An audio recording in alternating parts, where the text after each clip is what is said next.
네, 안녕하세요. 자, 힘 파트 내용 정리를 하나 더 하도록 하겠습니다. 지난 시간에 힘 파트에 대해서 했죠. 힘에 대해서 정리해 보게 되면, 자, 힘은 두 가지를 변화시킬 수 있어요. 운동 상태나 또는 모양을 변화시킬 수 있습니다. 보니까 모양만 바뀌는 경우도 있었고, 또 운동 상태만 바뀌는 경우도 있었고, 또 둘 다 바뀌는 경우도 있었죠. 근데 뭐 둘 다 바뀌는 경우는 좀 과격합니다. 뭐 찼을 때, 쳤을 때, 때렸을 때, 뭐 자동차가 달려가다가 꽝 박았을 때, 뭐 이런 것들이 추가되죠. 자, 그 다음에 힘의 3요소에 대해서 적어봤습니다. 힘은 크기, 또 방향, 작용점 이 세 가지로 구성이 됩니다. 특히 힘의 크기는 표시할 때 화살표 이 길이가 길면 길수록 힘의 크기가 크다라는 표현입니다. 방향은 이렇게 해서 화살표가 나오니까 표시가 되죠. 작용점은 출발 지점을 표시하면 되겠습니다. 이게 바로 힘의 3요소 되겠습니다. 그 다음 힘의 종류에 대한 언급인데요. 힘은 접촉해야지만 작용하는 힘이 있고요.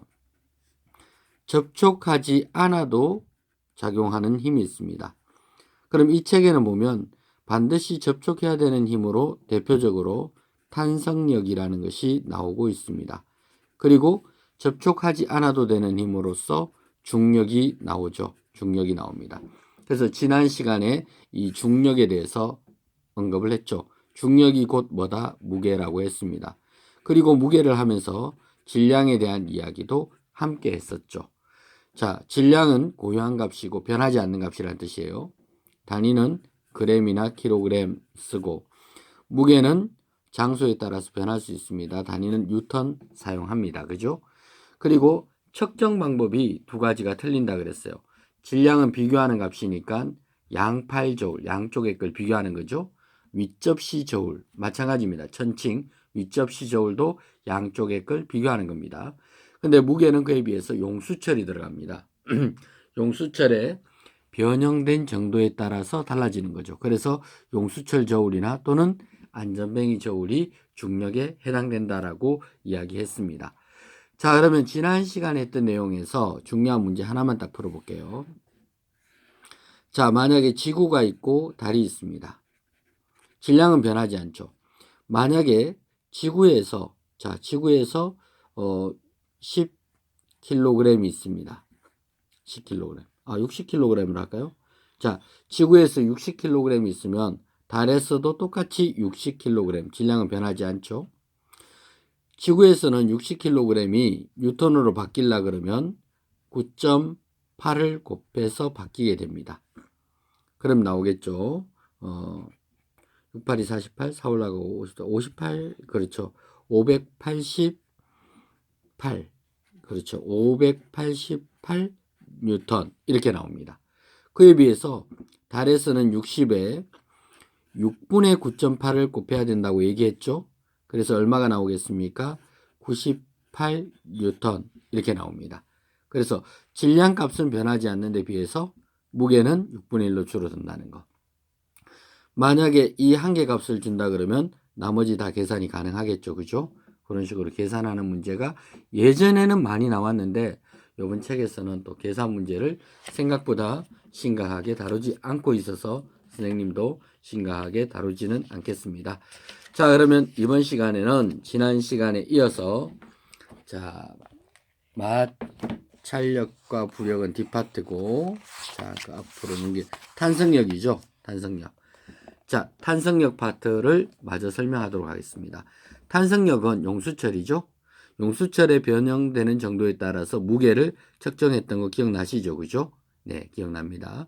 그래서 탄성력이라는 것은 어떤 변형된 정도에 따라서 자, 그 다음에 탄성력은 자, 크기가 눌렀을 수도 있고 당길 수도 있어요. 근데 탄성력의 방향은 내가 눌렀을 때는 외부에서 자, 변형된 게 눌렸잖아요. 그죠? 이 변형된 방향이 원래대로 돌아가려는 방향으로 탄성력이 작용합니다. 그렇죠? 그러다 보니까 탄성력은 내가 누르면 나올라 그러고 내가 당기면 들어갈라 그러겠죠. 그렇죠? 그게 바로 탄성력의 방향입니다. 탄성력의 방향은 작용한 힘의 반대 방향. 중력은 무슨 방향이었어요? 지구 중심 방향이었죠. 방향 잘 기억하세요. 중력은 지구 중심 방향. 그리고 탄성력은 변형된 방향의 반대 방향. 그렇게 기억하시면 되겠습니다. 자, 만약에 당기는 힘이 2배가 되면 늘어난 길이도 몇 배? 2배가 되겠죠. 그렇게 계산이 나옵니다. 자, 그리고 이제 처음 길이고 1cm가 늘어나는데 줄을 1개 매달면 1cm 늘어났죠? 그럼 2개 매달면 당연히 2배로 늘어나겠죠. 3개 매달면 3배로 늘어나겠죠. 그러니까 달려있는 무게와 늘어나는 정도는 무슨 관계예요? 비례관계 그래프가 나타납니다. 이게 비례관계가 아니면 우리가 알 수가 없죠. 당연히 비례관계가 나와야 문제를 풀 수가 있습니다. 그렇죠. 자, 그 다음에 탄성력을 이용한 예들이 나오고 있습니다. 자, 탄성력을 이용한 자전거 안장에 용수철 없으면 큰일 나죠.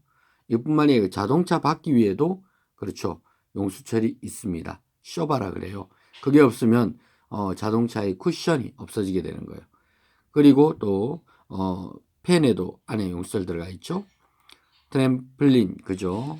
트램플린 같은 경우도 붕붕 뛰면 그죠. 쌤이 뛰면 찢어질 수도 있겠죠.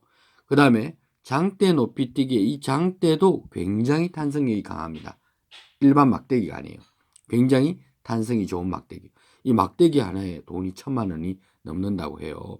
선수들이 사용하는 막대기는 굉장히 비쌉니다. 아시겠죠? 그죠? 그만큼 탄성력이 좋다라는 이야기를 할 수가 있습니다. 자, 근데 힘 파트는 여러분들이 실제로 계산하는 문제라서 선생님이 풀이 과정을 살짝 언급을 해 보도록 하겠습니다. 자, 풀이 과정을 살짝 언급하겠습니다. 자, 개념 속속 문제를 잠깐 보도록 하겠습니다. 자, 첫 번째 문제. 자, 누르면 힘의 방향 어딘지 아시겠죠? 반대 방향으로. 당기면 또 반대 방향으로. 누르면 또 반대 방향으로. 그렇죠. 작용한 힘의 반대 방향이 바로 탄성력의 방향입니다. 자, 8번입니다. 변형된 물체가 원래 모양으로 돌아가려는 성질이 탄성력인 거 맞죠? 그래서 탄성력을 다른 말로 복원력이라는 말도 해요. 원래대로 돌아간다고 해서 복원력이라는 말을 쓰기도 합니다. 알겠죠? 그 다음 탄성력은 탄성체가 변형된 방향과 같은 방향이 아니죠. 변형된 방향과 반대 방향. 반대 방향으로 가야 원래로 돌아가는 거잖아요. 그죠? 반대 방향으로 작용합니다. 크기는 탄성체에 작용한 힘과 비례하겠죠? 힘이 많이 작용하면 탄성력도 크게 작용하겠죠. 그죠? 용수철이 많이 늘어날수록 탄성력은 당연히 크겠죠. 자, 그 다음에 탄성력이 있는 거. 물론 침대인데 저는 돌침대예요 하면 할 말은 없습니다. 보통 여기서 침대라는 것은 용수철 침대를 얘기하는 것입니다. 그 다음에 고무줄도 있고 나침판은 이거는 자석적인 힘이죠. 자기력. 그렇죠. 지구자기. 컴퓨터 자판에도 용수철 들어가 있죠. 압정은 이거는 압력과 관계돼요. 뾰족한 쪽은 압력이 세고 뭐 그런 거예요. 빨래 집게에도 용수철 들어가는 거 봤죠. 그죠? 자, 그래서 어디에 용수철이 들어가 있는지를 찾아내는 그런 문제가 되겠습니다. 자, 10번 보겠습니다. 한 개를 매달았더니 3cm 늘어났죠. 2개 매달면 6cm, 3개 매달면 9cm, 4개 매달면 12cm. 비례적으로 가는 거 맞죠? 그런 식으로 문제를 푸시면 되겠습니다. 만약에 한 개의 무게가 2N이라면 6N은 3개죠. 그럼 3개 매달았으니까 당연히 9cm가 늘어나겠죠. 비례식이에요. 그죠? 밑에 있는 문제도 마찬가지입니다. 2N을 매달면 1cm 늘어나죠. 그럼 12cm는 12배니까 무게도 12배 되면 24N을 매달면 12cm가 늘어난다라고 볼 수가 있겠죠. 자, 그러면 이 파트를 마치기 전에 쌤이 특수한 문제 하나 풀어드리고 마치도록 하겠습니다. 자, 예전에는 좀 더 어렵게 낸다고 이렇게 많이 냈었어요. 어떤 용수철이 있습니다. 어떤 용수철에 10N짜리 물체를 매달았습니다. 그랬더니 이 전체 길이가 그러니까 원래 길이와 늘어난 길이를 합해가지고 전체 길이가 12cm가 되었습니다. 자, 그러면 이번에는 좀 더 무거운 걸 매달았어요. 얼마? 30N을 매달았어요.